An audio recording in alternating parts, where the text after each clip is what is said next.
what's loose and what's tight. Perfect. Is that, I got it? There's right there. It's on the money. Yeah, that's the one. See which one you I've got to weigh it up.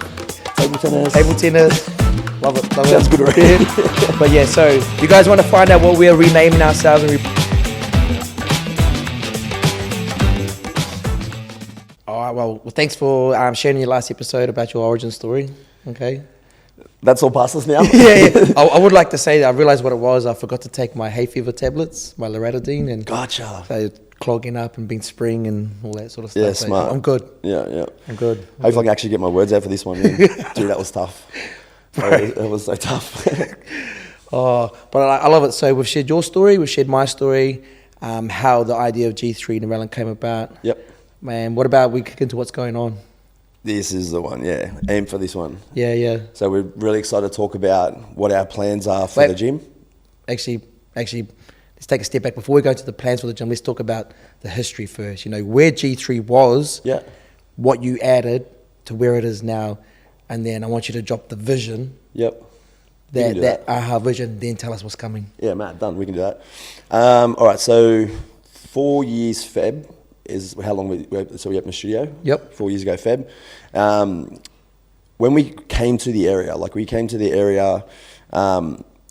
really felt like the area needed what we do. And like when I say that, I'm sure all studio owners say that, right? You sound like a bit of a dick when you say that.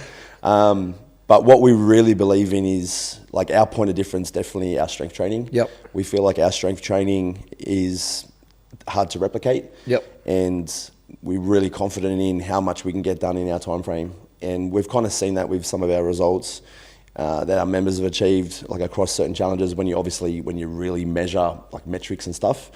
So yeah, the system itself we really had a lot of faith in and trust in, and it was obviously proven. But over time, we've really developed, and we feel like it's really come a long way, and we've advanced it a lot. So over those years, one thing we didn't have when we first opened, I actually mentioned it in the first step. Yep. That I was training at G3 Penrith. Yep. And I really enjoyed it. I loved it. And I was training harder than I ever had. I was getting way more out of my sessions in far, far less time. But I missed lifting heavy. Okay. When I first opened, we didn't have that in the program. So we didn't have that heavy lift element where you could like track and progress your strength and have an opportunity to do like your big compounds. And then we've got our PB weeks. And like our PB weeks, we're really trying to track and record those key lifts, those key focused lifts. So we didn't really have that when we first started. So that was definitely something that we developed. Then there was a bit of we do it quite often, right? Like once a quarter, we try to send out a survey. And we're always talking to our people, trying to work out how we can be better, what their interests are, how we can be better coaches, how we can run the gym better, like whatever it is. We always ask a bunch of questions, and quite often we'll ask, like, what do you enjoy what we do, and what could we do more of or less of, and like what else would you like to see? And out of those surveys, stuff that had come up was an interest in boxing. So we added boxing, and we've added mobility classes, which we didn't originally have. And that was just to give people an opportunity to we're really good at like beating people up, putting their body through the ringer, but just to try to add like an element of that recovery. Yeah, 100%. Where we can like kind of like deload the muscles. Yep. What do you say? Tighten what's loose and what's tight. Perfect. Is that, I got it? There's right there. It's on the money. Yeah, that's the one. So added mobility, then like high rocks started to become a real big buzz. So we've added high rock sessions. It was really cool. I think we added, was it 12 weeks out? We added high rocks before Sydney. Yep. So we added high rocks before Sydney. So super new to our members, and then managed to take 55 to high rock Sydney this year, which was really cool. Had a half a dozen of you guys go to Perth. Yep. And we've got over 20 going to Melbourne. So that's definitely like a real big interest in the fitness space right now. So we like anything that's like interests our people, we try to lean into. Yep. So yeah, so we've developed a lot over this time. But like I say, like just always looking to try to develop. And you're obviously like when you have a studio, you're kind of limited by your space. Yes. And we really try to max out as much as we can. Yep. So we've got an office space upstairs with a supervised creche. So we didn't have that when we first started, so we added that. And with our classes that we run, there's a few times throughout most days that we run 2 classes side by side. So we could have a lower strength class on the gym floor, and then high rocks is in the hit room. But then obviously with our space, like, you're kind of limited to what you have. Yeah. So like you touched on the last one, like there was a bit of an idea on like, okay, what could we do? Like what could really separate us, and what could really separate us from everyone else, and try to be like the best studio we could be. So yeah, we've got some really fucking cool shit coming. Before we tap in there, so obviously as you're going through these stages, you know, like you said, when you first come to Narellan, obviously the floor suited the program. Yeah, perfect. Yeah. Perfect space. Well, got machines. like you had the program, and then you designed the floor based on it. So that was how you do the layout. But then you start adding more programs, and obviously the space the floor starts getting legit. Yeah, like, and more. We're losing territory. We're losing real estate. Yeah, and more equipment. Like we added a 3rd squat rack, which gives us allows us to have 6 people doing heavy lifts at once. Yep. We've obviously got, we added our chin-up bars, which we felt like was a real good add. Yep. And then we've added heaps more equipment, like more machine, extra V-squat, extra leg extension, extra seated row, extra set of corner cables, and the floor just but in saying that, man, we've still got tons of space. Like I see some studios and people are like shoulder to shoulder, on each other's shoulders. Yeah. I mean, doing front raises, not side raises, because you can't, because there's someone there. So we've still got room, but we just, I don't know, man. I don't like that idea of fucking having people jammed in like sardines. You need some room to fucking breathe and some room to move. Man, I'm going to use this platform to say something, because I want to say it, and I know you're not the type of person to say it, but I am. So from day one, you opened up, you had 1 set program, and over the next 4 years, you've brought in, but you've stayed at the same price point. Yeah. You know what I mean? Yeah. You've stayed at the same price point, and I just want to touch on the fact that my marketing company fucking hate me for it. But that there goes back, and it actually, for me, it fortifies what you said. You're not in it for the money. Like people, like you said, we put out a survey. People have asked, you've met the ask. People have a thing they want to try. You meet it. Like, you're out there, not just as a studio owner, but like you're hearing what the people are saying. You're not doing like, no, this is what we're doing. Yeah. This is what you're getting. So like, it's funny you say that, right? Like, you obviously, like, running a business is fucking stressful. like my wife Brooke, she's not in the business, but unfortunately for her, she has to ride every minute with me, because I come home and I just fucking spill. I just spill, and just everything gets in my head. And she just like nods. Yeah. I'm like, you listening? Yeah, I'm listening. Man, we should get Brooke into a podcast. Oh, good luck. Good luck. But yeah, carry on. Yep. Yeah. So but running a business at 6 is so stressful. But like, it's you do get caught up, man. Like, you obviously want to run a good business. Like, you want to run a good business that supports itself. Like a business, like you're going to be like, if you're going to do with such a big investment, you hope to turn over some profit, right? Yep. And there is like a little bit of that fear. Like, am I running a really good studio, but not a good business? There is a little bit of that fear, but like a lot of those ads over time, for me, I kind of seen it as a necessity, because a lot of those ads started because we had our class capacity. Yep. Where you could fit X amount of people in a class. Yep. When we first opened, it was 24 to a class. That was our cap. 24. And that was our cap, because like with our machines, like you program around our machines. Yep. And you can't just add another fucking 10 people in, because then there's no machines. Yep. Like, it's easy to just buy dumbbells, barbells, and racks and just throw people on a kettlebell or a dumbbell, you know what I mean? But because, like, definitely our point of difference is, like, our machine work, which, like, other group fitness spaces don't have. And, like, we fucking love them. Like, they're great at isolating the muscle. You can get so much work done in a short time, obviously, because it's easy to load and unload weights. It's really good for people that are starting out, because they kind of can help control form. Yep. They're not trying to control a free weight. There's so many good reasons that they work well, but you are limited by them. So we did like re-up, and we bought more equipment. We bought more machines, as I mentioned, which was then allowed us to increase our class capacity. But back then, like I started to add these second classes at the busy times. I was always adding them at like 5 a.m.s and like 4:20s because they were our classes that were smacked. And fucking weightlifts drive me mad. I hate weightlifts, man. I hate them. But the weightlifts cool. Yeah. You got a busy gym. It never left though. Like we had these new classes. That one's packed. That one's packed. And it's still a weightlist. But like if every class a wait list, I mean, it's a good business. It's a good business. It's a good business because you got a lot of members that are trying to get into classes. But that used to drive me mad because I just all I could think about was the people that were stuck on the list that couldn't come in. Yep. So I started to add these other classes, which then people would then pick the other class because they were interested in boxing or they were interested in high rocks or whatever it was, which would then create more space. Yep.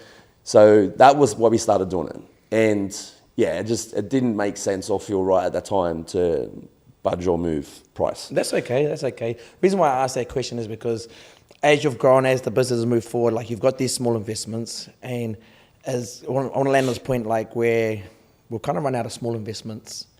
Now there's big ones. Now it's the big one. That's the big one. And this big investment started, and I remember us having these conversations over the last 2 years, like the what ifs. Yeah. What if we went bigger? Yeah. What if we relocated? Yeah. What if we did this? And I remember the morning you coming like, bro. And you pulled me onto the floor and you started to like paint the picture. Yeah, I want you to paint that picture. I want the audience, I want our members to hear that picture, because I wasn't just the picture I could feel, it was the excitement. And it wasn't the excitement of what you were bringing, it was the excitement of what you're going to offer our people. Yeah, gotcha. Yeah, sweet. So always had a vision of being like a one-stop shop. Yep. Like offering more than just what we have. Whatever it is, like we could do it all.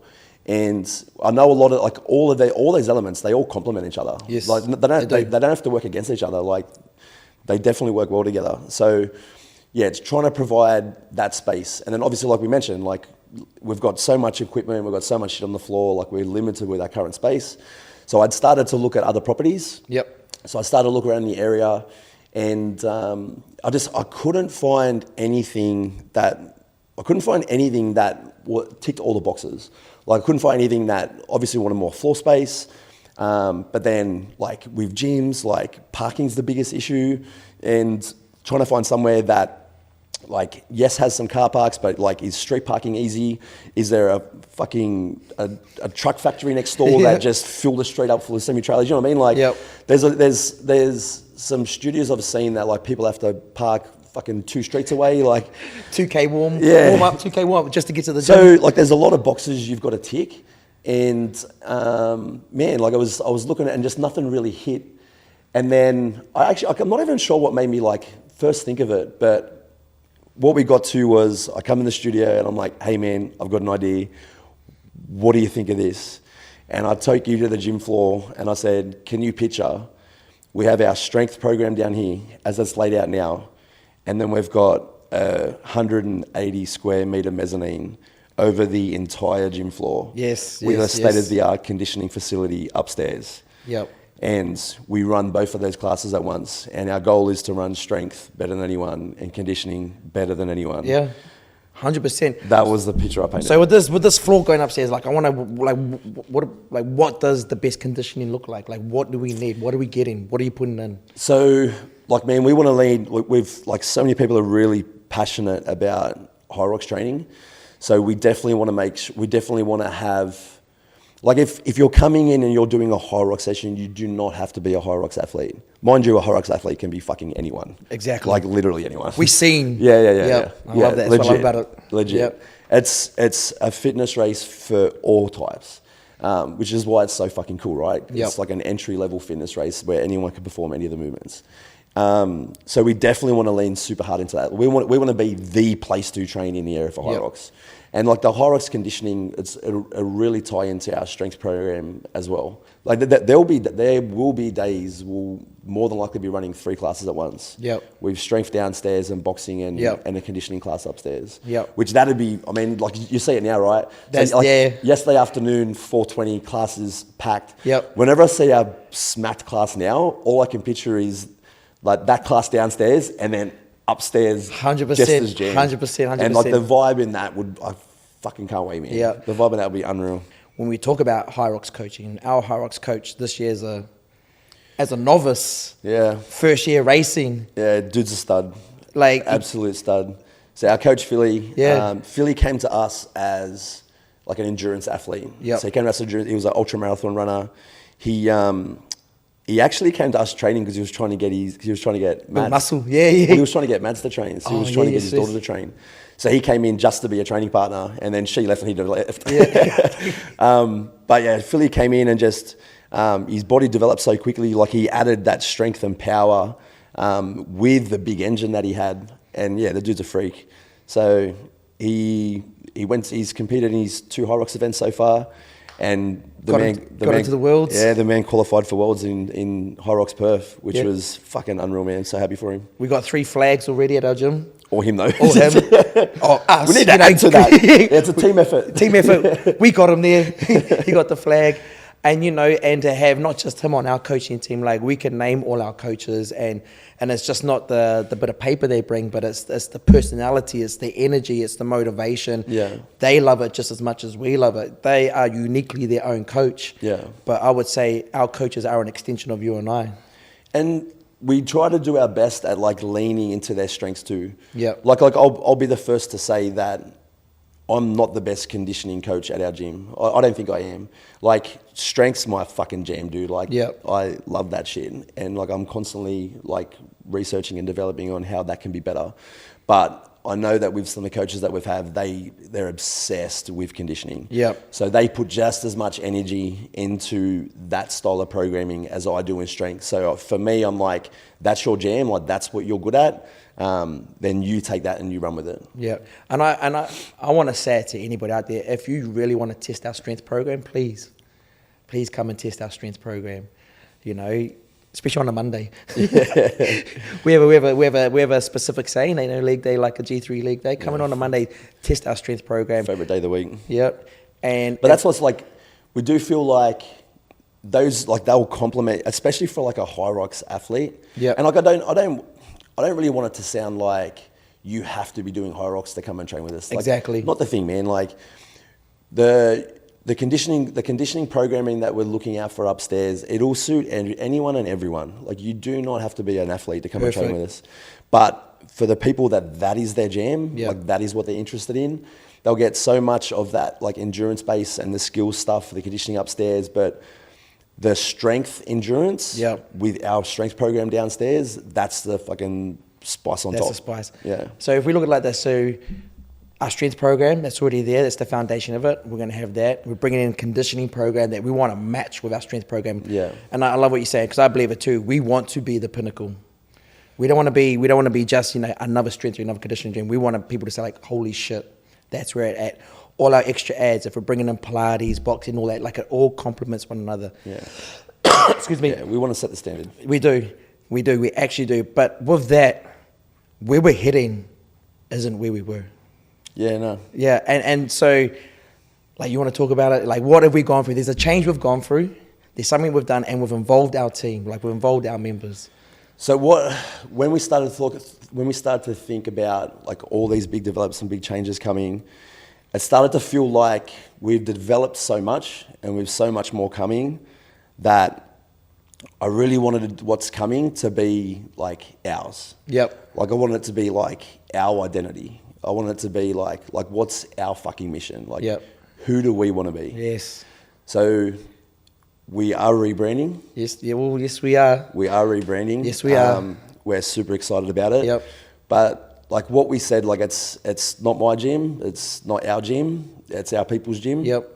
So we wanted our people to be involved. Yep. So what we thought was really cool was we had our members involved with our rebrand. We had our members involved we had all of our members able to submit like branding name ideas. Yep. And then we came down to the best 6, and then we had our members vote. We had our members vote on who we're going to be. Yeah. Can I say like holy shit? How many? When we ASIC search names, oh yeah, it was pretty wild. It was like, pretty wild. You get some cool ones. That like, oh, let's ASIC search up 10 different gym names using that. Yeah. And that's the thing. Like you want to have, like, ideally, like you've got a name that like speaks for like who you want to be. Yep. Like, you want to try to like really catch people and say, okay, like it's hard to tick every box where like it says exactly who you are or who you like, what you represent. People see it and know what it means. Yep. And then it's also available. Available, yeah. Yeah. Never available. Yeah. I love that. So we did this poll. They voted. We've got a name, but I want to put a pin in that one. Yeah, we'll hold that one. Yeah, we'll hold that one. If you guys want to find out, if you guys want to find out what our new name is moving forward with the rebrand, you have to tune in for the next episode. Are we doing a cliffhanger? Are we actually doing a cliffhanger? We're doing a cliffhanger. We are definitely doing a cliffhanger.